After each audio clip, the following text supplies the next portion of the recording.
Welcome to Pints and Politics. I'm your host, Dan Parsons. Every episode of Pints and Politics, we gather the thought leaders, the opinion leaders, and really the difference makers in our state and our city. And tonight, I'm thrilled to welcome two friends who know a lot about development in Lincoln and in Omaha, and really a lot about the state. And so let me introduce our guest tonight, Richard Meginnis. Richard is the president of NAI FMA Realty. And Richard, according to your bio, you will celebrate a 32-year anniversary later this year. With FMA Realty, yes, Yeah. I will. Yeah, how about that? That's pretty good. That's quite a track record. And, one of the largest full-service privately owned real estate firms in Lincoln. You've negotiated some of the largest and most successful projects in this city. And you've done that with a smile on your face and a handshake that I know that you are respected in the community. And I'm thrilled to have you on the show. Thank you. I'm glad to be here. And you serve on the Lincoln City Council, District Number 2, your first term on the City Council. And prior to that, you spent 8 years on the Lincoln Public Schools Board of Education. And so your term is ending later this year, or next year, excuse me. I run again in May. Yeah. Oh, you're making an announcement? No. Oh, okay. I may run again in May. There you go. I said I may okay. run in All May. right. And so, you were on episode number 23, and we did it outdoors, and we recorded it live amongst a group of people at Lincoln College and down on downtown. Yep, 14th and P. 14th and P. And we had a lot of fun. And you were with Senators Wishart, Senator Morfeld, and Jack Mitchell from KLIN. Talked about medical marijuana. We did. Still talking and we're about still talking about medical marijuana because that was at least a couple years ago. So welcome back. Thank you. Glad to make it back. Yeah, glad to have you. And let me introduce David Levy, also an alum of Pints and Politics. David was on episode 29, but let me do your bona fides. David Levy is with Baird Law, LLP law firm in Omaha, a recognized leader in Nebraska for zoning, land use, municipal law, and general real estate, as well as renewable energy. And so, David, thanks for coming back on Pints and Politics. Well, thank you for having me. Great to be here and great to be back. Hopefully that means with both of us being invited back a second time, we did okay the first time. We didn't screw up. Hopefully we didn't set the bar too high for us this time. But no, thank you. Great to be here. Well, and you were on episode number 29. If you're following along at home, you want to back up and watch. David was episode number 29 with your law partner, Vanessa Silk, and the mayor of Norfolk, Josh Moaning. And so we had some fun. But let me finish out because I told you when you walked in, it's like, when does this guy get a day off? Here's just a brief. Prior to joining Baird Law, you practiced land use and environmental law in San Francisco. Before beginning your legal career, you worked for 7 years as a city planner for the city and county of San Francisco. You're currently the chair of the Omaha Housing Authority, and you're also the chair of the Douglas County Planning Commission. And that's just the brief bio. It makes me sound busy and old. But the connection is, in addition to your planning background and your city planning background, you're a native of this fine city. Yes, I am. And so I wanted to get the two of you together to talk about Lincoln development and what we do right, maybe what we could do better. What are some of the things that you guys see on the horizon for this city that maybe some of us don't pay attention to as much as we should? So anyway, I'm delighted to have the conversation. Delighted you're here. Thank you. Yeah, thanks for having us. As is our tradition at Pints and Politics, we start with a toast, and let me tell you what we're drinking. I decided, executive decision, that we weren't going to drink craft beer tonight, even though it's still summer. I drink white liquor in the summer, and then switch to brown liquor in the fall. I think a number of people do that. So we're going to drink a double barrel aged bourbon whiskey from our friends at Brickway Brewery and Distillery in Omaha. And David, you have a connection with those folks. I do. Brickway is a client. Zach Tremert, the founder and owner of Brickway, is a good friend as well. He's got a wonderful establishment in the old market with some beautiful copper stills. Boy, copper stills like you've never seen before. And he makes beer and spirits of all kind, and really just a master at his craft, and a great guy and a good friend. And so, whenever I get a chance to drink Brickway, I do. And great coincidence that's what we're having tonight. I did not plan it. No? I did not know that story, but a couple minutes ago. Okay, so thanks to Parsons Public Relations Operations Manager Kim Remington, who gave me this wonderful recipe for an old fashioned. So thank you, Kim, for that. So I made old fashions for us, and so cheers. Cheers. Salute. We'll put the recipe up. Very good, Kim. Not too bad. Yeah. We'll put the recipe up on the notes. Okay. So development in Lincoln, Nebraska.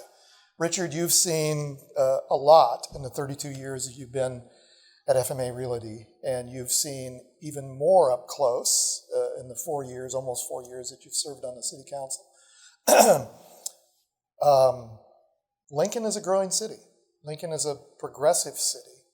And, just a few years ago, we're in the heart of the Haymarket. Just a few years ago, this entire section of town and downtown was very different than it is now. So we've come a long ways, but there's, I assume, much more that we can do.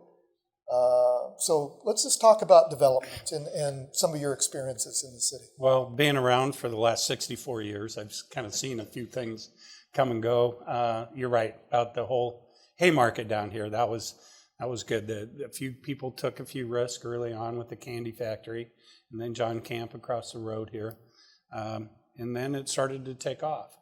And I actually was sitting on the arena task force once, and we were deciding the location for the new arena.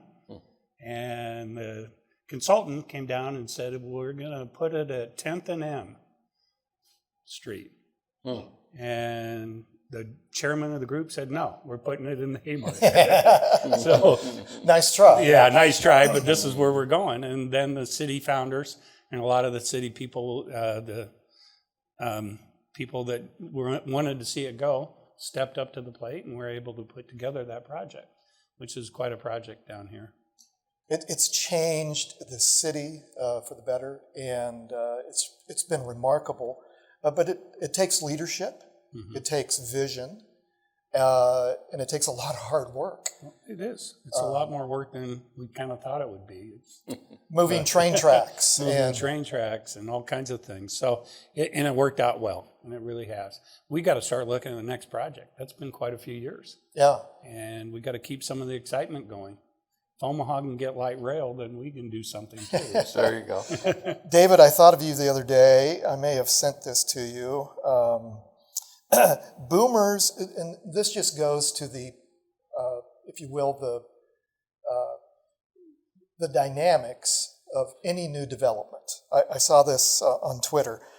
Boomers who spent decades prohibiting construction of everything except large single-family houses in their communities lament now that they can't find anything but large family houses in their communities as they try to downsize.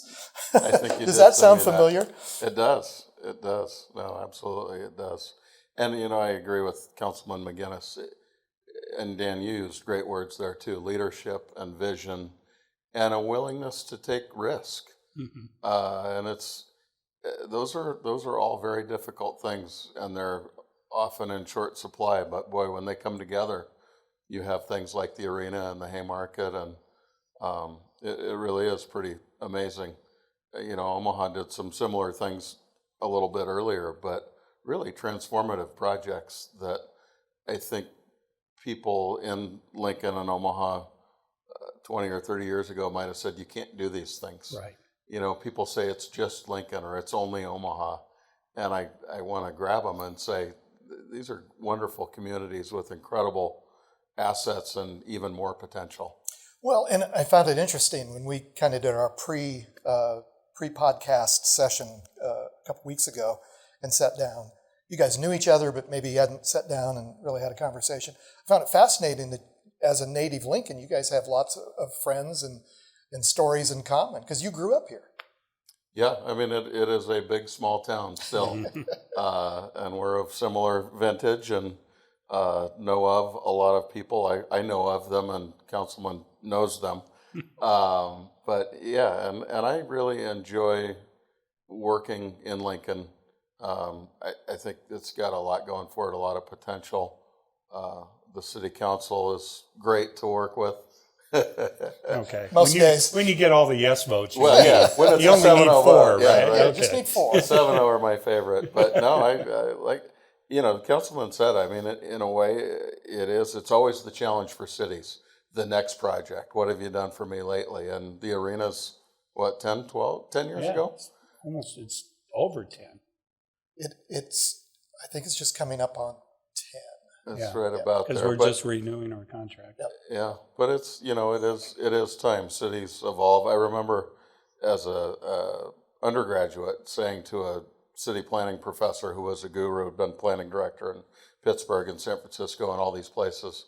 And I said, Professor Jacobs, what does a city planner do like in Boston? It's already there. And he kind of looked at me and said, oh no, it's always changing. And Lincoln, Omaha, whatever it might be, same thing. I mean, they're alive and they grow and they change, and you try and nudge them along in the right way. And I think that's really fun in a place like Lincoln because it has so much potential yet to realize. Well, and Richard, serving in elective office, first on the school board and now on the city council, you get to see those challenges and those opportunities face on, and you get everything from sidewalks and barking dogs and all the other stuff that you have to deal with to manage the city along with the mayor's office and those departments. But I think it must be fascinating to now people are asking, okay, we did this, now what? I'm serving on a task force of the possibility of a convention center. And so that conversation is starting now. And so what, and the other project that I think has been very visible is what do we do with the old Pershing Auditorium?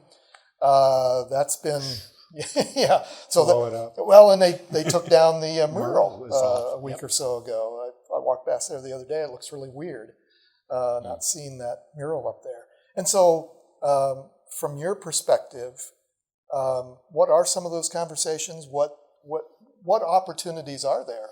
Well, the best thing about it is Lincoln has kind of got recognized as when we went to the Big Ten.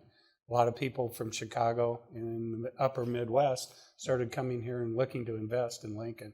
That's where we started getting a lot of the student housing projects, and that was a boom for downtown. And what we're seeing now for the condos, the apartments, and people want to be part of the urban environment is working really well. COVID, of course, throws a wrench into some of this. It'll be interesting to see how we come out of it. But the city has been super willing to work with anybody to help them to come down here. And there's some other projects going on, the Pershing project with White Lotus out of Omaha and a few others that it'll be fun to watch a lot of these things come to fruition on a lot of this. But yeah, and it's private sector, and it has to be the private sector that drives it. Even in Omaha, it's the private sector that goes and starts it all. It can't be the city doing everything. It's got to be the private sector. I find that fascinating. So you attribute the fact that we joined the Big Ten that there were more eyeballs and more people interested in what was going on in Lincoln from some of those big cities. And so, yeah, some of the developers that have come to Lincoln are not necessarily from here, but they have deep pockets and they see opportunity. Well, it's always good to get money from outside Lincoln. Yeah, we'll take it. And anytime. That's how you grow your economy, right? Uh-huh. Yeah. So, I've heard, I'm also involved with the Chamber of Commerce, and they're going through a strategic planning at the Lincoln Chamber of Commerce, and I sat in recently on a focus group to talk about, what's the vision for Lincoln? What do we do right? What do we do wrong? And one of the conversations that a number of us had in this focus group was this old adage that Lincoln is not friendly to developers. That's been something, I'm similar in age to you fellas, and something that's been at least talked about in this city for decades. So what do we do right, and what do we need to do better from both of your perspectives when it comes to development? Kind of a broad question. That is broad. He's going to make me go first. Yeah. When I say what the city does wrong, Yeah. they'll take it personally. No. I want to go back to something that Councilman said a minute ago, though, too, about the private sector. Even as an old and former city planner, people think city planners want to tell people, okay, it's got to go there and it's got to look like this. And I've, over the years, and maybe it's my almost 25 years now working as a land use lawyer representing developers, but I've come to see the role of the city as creating the conditions for development, right? And a lot of that's infrastructure, a lot of it's the rules so that they're understandable and fair and workable. And if a city can create those conditions, the private sector will come, I think, and will invest. And investment begets investment. Arenas, streetcars beget billions of dollars worth of investment. So I couldn't agree more about the private sector, but it's got to be that partnership. That's the buzzword today, public-private partnership. This is a different kind of public-private partnership. But in saying that, my experience in Lincoln representing developers has been really very good. The city is good to work with. The city gets people from a lot of different departments at the table, and it's a pretty solution-oriented approach. The council and the planning commission have been good to work with. I don't personally think this is a bad thing. Maybe now I'm showing my city planner side. I think some developers think that the city's standards and requirements are too difficult. And I see both sides of that, frankly, because from a developer standpoint, that can make a project more expensive. Sure. But if I build a nicer building on my property, my building's probably worth more and my rents are probably higher if I can get there. And so there's probably a balance there. But I think some people would say that Lincoln's challenging because Lincoln does require a lot. I worked on one of the big student housing projects here, and there's a lot of back and forth about the design and pretty small details. Alleyways, but we got there. So, I think in that way, you can see that from both things. The other thing I will say, and I'll stop here, I actually think Lincoln thinks of itself as too small of a town. Mm-hmm. I think, and Lincoln, I think, has done a lot of it, but dream even bigger. Yep. Act like and think of ourselves like an even bigger city. I mean, it's got a major university. They got a lot of great facilities, cultural facilities, arts. Dream even bigger. Well, and again, this focus group with the chamber, we were having this discussion last week. The fact that we do have the university and state government here, those are two entities that are never going away, and provides an incredible amount of opportunity, not only to attract, obviously, people to the city, but also to grow the city. And so Richard, I read just, again, this episode will air in a few days, but Just read that just yesterday, the city council approved, at least initially, you didn't approve, a $10 million TIF project for a new development here in Lincoln. Bishop Heights, kind of more the core of Lincoln, and a shopping center that's come into disarray, and just a fabulous vision for this project. So very fresh on your mind, just yesterday, hearing about that project. Your thoughts? Well, it's exciting. And the exciting part about it is the group that got to come in, ECR, out of Kansas City, and they're talking about building probably the best apartment building in the state of Nebraska. Wow. And their rents are going to reflect it, they said. And this will be something different that the city hasn't had in the past, because we've been talking about building things for low income. And how can we get the rents down? Yeah, very important issue. Yeah. And this group came around and went opposite. Said, how can we put amenities in here? If you're living in a nice home and you're retired, but you don't want a new home, you want a nice apartment. Like the people in my meme that I quoted, it's like, okay, now we want to downsize. And we don't want to own anything. We want an apartment, and that's the market they're going to go after. And so they also asked for TIF. And most of our TIF projects now require some type of low income component for it if it's going to be housing. And so what they did is they decided to give I say in lieu of, per apartment, they're going to give $2,500 per apartment to our low income housing fund instead, but they're going to have market rents. They're not going to have any lower income market rents. And the other one that did that is at Sky Park.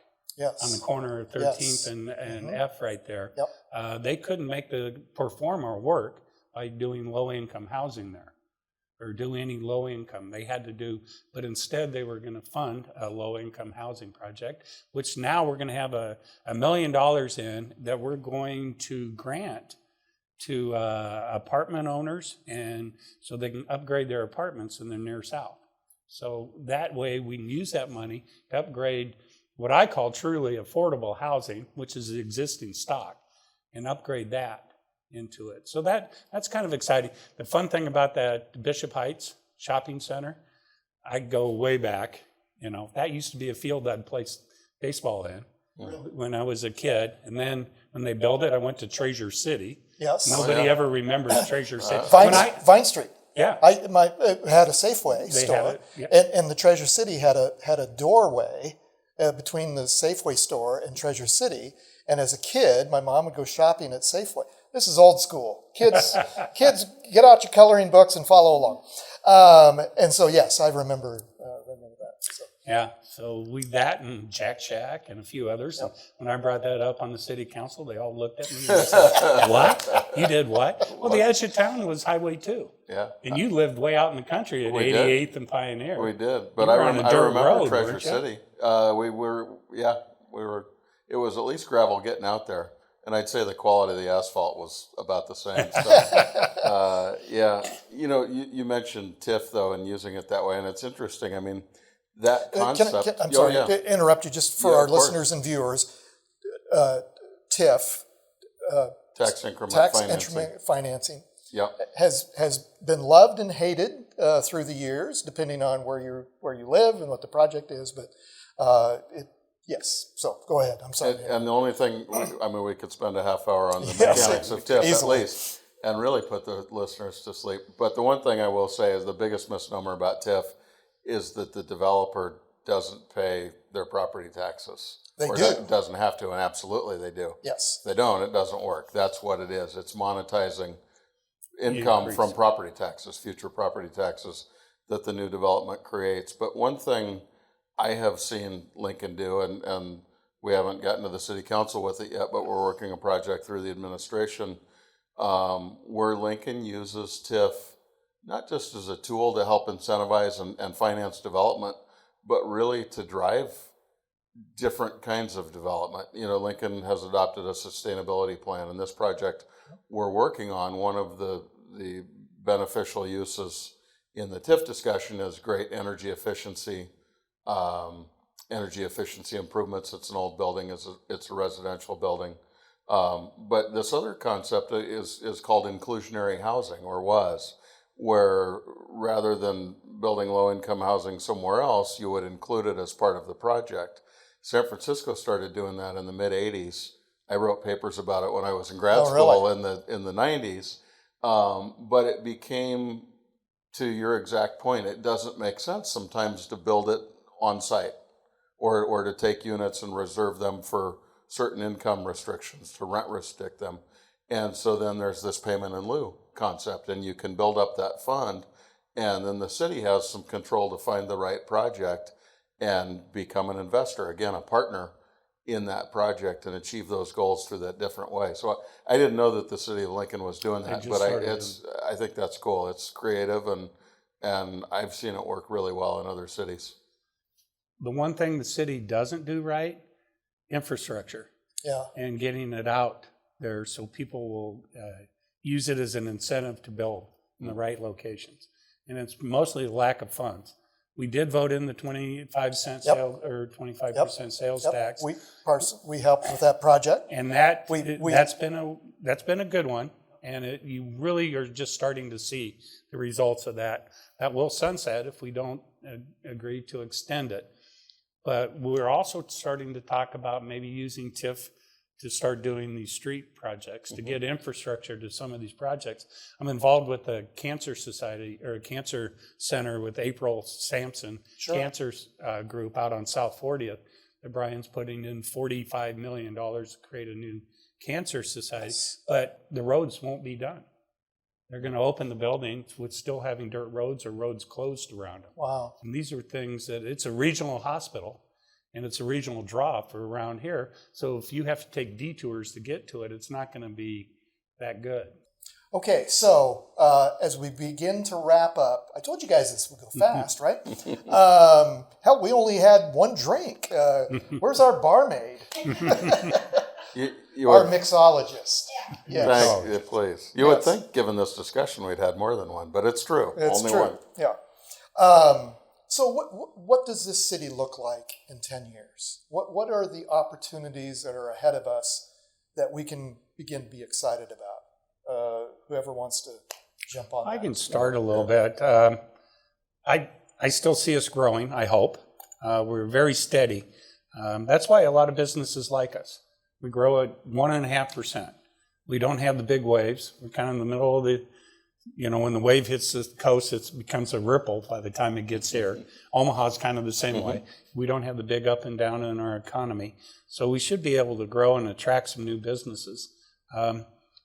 That's the one thing that's going to be a little tough in today's age, especially white collar.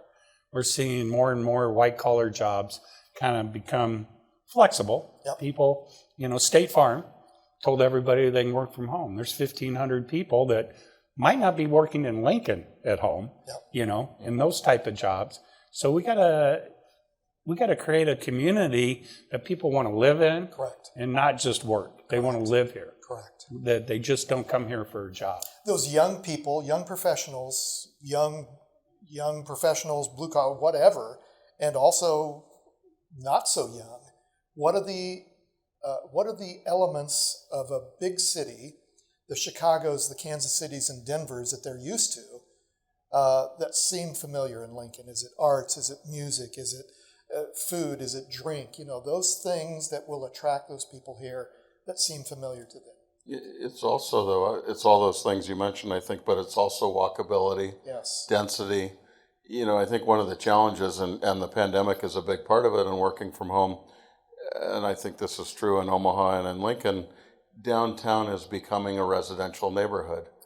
And on the one hand, as a guy who likes downtown as the center of the economic universe and believes in that synergy and that energy, downtowns are going to become more residential neighborhoods, but a lot for those reasons that you mentioned. You come and you live in downtown Lincoln, and it's like living in downtown Chicago, but it's a heck of a lot cheaper and a heck of a lot easier. But you still have a lot of those big city amenities. And so I think it's going to be an adjustment. I think it's going to happen. And it's an interesting challenge for cities to manage, I think. I think one of the things we got to continue to do is keep it a very safe community because people love coming here from outstate Nebraska. They love coming to Lincoln for state wrestling or state basketball. That's something that we have going. They love coming here and they feel like this is the big city. So we got to keep it safe and diversity of product, of housing, living, everything. Some people like acreages. Yeah, and those are okay too. And some people like to live in the downtown environment. Yeah. So. Yeah. I'm one of those people, and I'm not the young person who moved here from Chicago either. So, okay, well, as we close, let me thank a number of people that made this afternoon and evening possible. Our sponsor, Baird Home LLP, the crew at BCom Solutions, producer Courtney, director Rachel, and their team who do all of the production, editing, and distribution of this podcast. Kim Remington, operations manager and mixologist at Parsons Public Relations. Pints and Politics theme music is written and performed by Jack Rodenberg. Thanks to Fuse Co-working for this great space. Parsons Public Relations. Learn more about what we do at danparsonspr.com. And our guests, Councilman Richard Meginnis, Attorney David Levy. Gentlemen, thank you. Thank you. Cheers. Cheers. Thank you.